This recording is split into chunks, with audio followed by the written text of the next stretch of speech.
Hello Scorpio, thank you for joining me for your weekly forecast for week commencing the 5th of June. The Sun continues in the most passionate part of your scope. This is very much to do with transforming your life in a very elemental way, so there can be some deep changes going on within you. Through to Thursday, the Sun continues in its right angle to the dreamy, drifting, eroding energies of Neptune. If there is something in your situation, and particularly some kind of commitment, partnership or financial arrangement which tends to drain you and is not really feeding your sense of self, that can come under the astral microscope this week, particularly as there is a full moon which occurs on Thursday.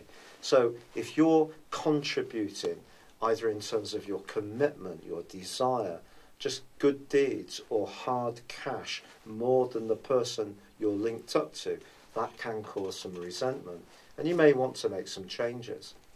But there are some wonderful changes that occur for you this week, because on Monday your traditional ruler of Mars moves into the most expansive and adventurous part of your scope. Over the following 6 weeks it gives you a fab opportunity to widen your horizons, to travel, to do some more rugged exercises or activities, or if you're interested in higher education, to really research your options in this regard. Of course, Mars is about instant gratification, it's about desire, but it's also about drive. So if there is any situation where you do feel hemmed in, restricted, and you can't breathe, you may want to do something about this in this next 6-week period. Delightfully, however, on Tuesday, Venus, the planet of love, moves into the sweetest part of your scope, the 7th solar house. Over the next 28 days, it can bring all sorts of improvements around all sorts of relationships. It's about surfing a greater sense of harmony, of give and take. If you're someone who's pretty self-sacrificing anyway, you're going to be hoping that people reach out to you and cut you a bit more slack and respect what you give to them, and that can be a lovely change. If you are footloose and fancy free, the fact is that Venus and Mars are forging a wonderful sextile for the rest of this week. In other words, they're very supportive of one another.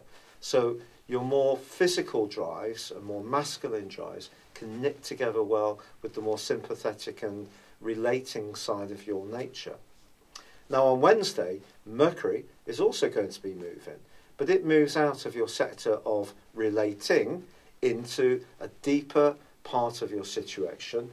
And if you've had this sense recently that people are saying things, but you're not so much fascinated with what they're saying, it's what they mean, well, Mercury is going to help you to decipher what the true meaning is. And that can be very helpful to you, especially with that square between the Sun and Neptune, which can cause confusion. Now, of course, the Sun in the 8th house is just about as hot as it can get when it comes to being involved with someone else. The 5th house is very much about romance. And the 5th house of Neptune is about dreams, and it's about hopes and expectations. So important to temper them when these two are not angling up to one another in a particularly sweet way. Now Jupiter, the planet of growth and optimism, has been tracking backwards since the 6th of February in a more psychological and spiritual part of your situation.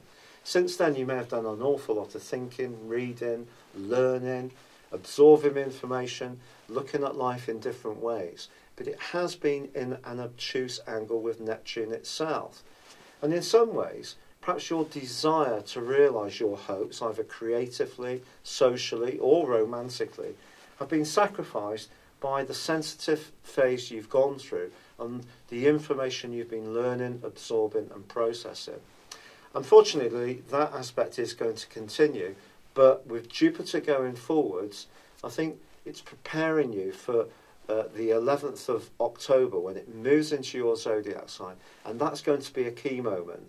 That transit, that ingress of Jupiter into Scorpio, where it will be for the following year, does give you an opportunity then to really platform your talents. From now until then, it's about continuing to prepare the way, work behind the scenes. Someone influential who's very wise, could be a big help to you in this process. But as I said before, there is also a full moon on Thursday, and it is all about that kind of symmetry of input and what you get back. You're not expecting everything to be quid pro quo, but you're looking for someone who gets it, who understands just how hard you work, how much you care. And that's what you're going to be searching for in the following 2 weeks. If you don't get it, the Sun's moved through the 8th house, and Mars, wanting to be much more freedom-loving and break the chains of restriction, could see you doing something quite fundamental to make your life much more fulfilling and exciting. It's been a real pleasure being with you. Thank you for joining me. Good luck, and goodbye for now.